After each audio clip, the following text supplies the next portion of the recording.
kind of curious. Artists often have children who are artists. Musicians, their children are often musicians. But us mathematicians, our children don't tend to be mathematicians. I'm not sure why it is. At least that's my view, although others dispute it. What no one disagrees with is there is one great dynasty of mathematicians, the Bernoullis. In the 18th and 19th centuries, they produced half a dozen outstanding mathematicians, any of whom we'd have been proud to have had in Britain. And they all came from Basel. You might have great minds like Newton and Leibniz who make these fundamental breakthroughs, but you also need the disciples who take that message, clarify it, realise its implications, and then spread it wide. The family were originally merchants, and this is one of their houses.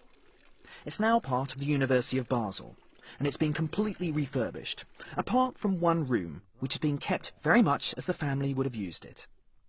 Dr. Fritz Nagel, keeper of the Bernoulli archive, has promised to show it to me, if we can find it. No, we are in the wrong floor. Wrong floor, okay, wrong floor.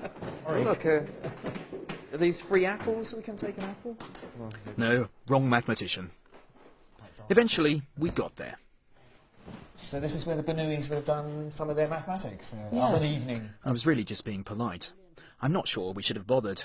The only thing of interest was an old stove. Now, of the Bernoullis, which is your favourite? Yes. Favourite. My favorite Bernoulli is Johann I.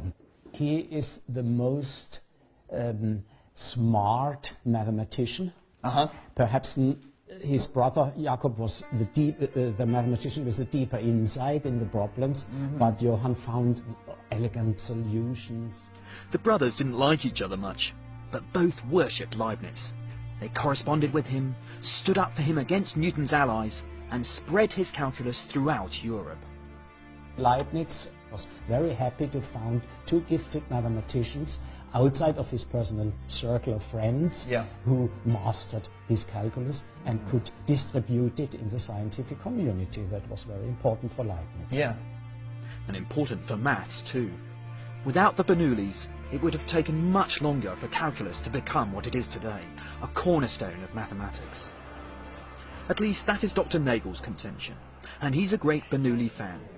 Tonight, he's arranged for me to meet Professor Daniel Bernoulli, the latest member of the family, whose famous name ensures he gets some very odd emails. The one which I got was Professor Bernoli, can you give me a hand with calculus? Yes, exactly. To find a Bernoulli, then you expect them to be able to do some calculus. But this Daniel Bernoulli is a professor of geology. The maths gene seems to have truly died out. And during our very hearty dinner, I found myself wandering back to maths. It's a bit unfair on the Bernoullis to describe them simply as disciples of Leibniz. One of their many great contributions to mathematics was to develop the calculus to solve a classic problem of the day. Imagine a ball rolling down a ramp. The task is to design a ramp that will get the ball from the top to the bottom in the fastest time possible. You might think that a straight ramp would be quickest, or possibly a curved one like this that gives the ball plenty of downward momentum. In fact, it's neither of these. Calculus shows that it's what we call a cycloid, the path traced by a point on the rim of a moving bicycle wheel. This application of the calculus by the Bernoullis, which became known as the calculus of variation, has become one of the most powerful aspects of the mathematics of Leibniz and Newton. Investors use it to maximize profits. Engineers exploit it to minimize energy use. Designers apply it to optimize construction. It has now become one of the linchpins of our modern technological world. Meanwhile, things were getting more interesting in the restaurant. My second surprise, I introduced Mr. Leonhard Euler.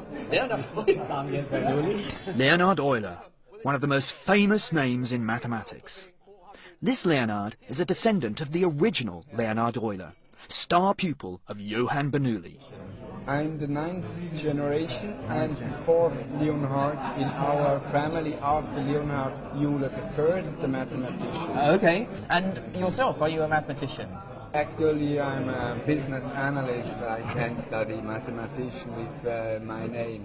Everyone will expect you to prove the Riemann hypothesis. Perhaps it's just as well that Leonhard decided not to follow in the footsteps of his illustrious ancestor. He'd have had a lot to live up to.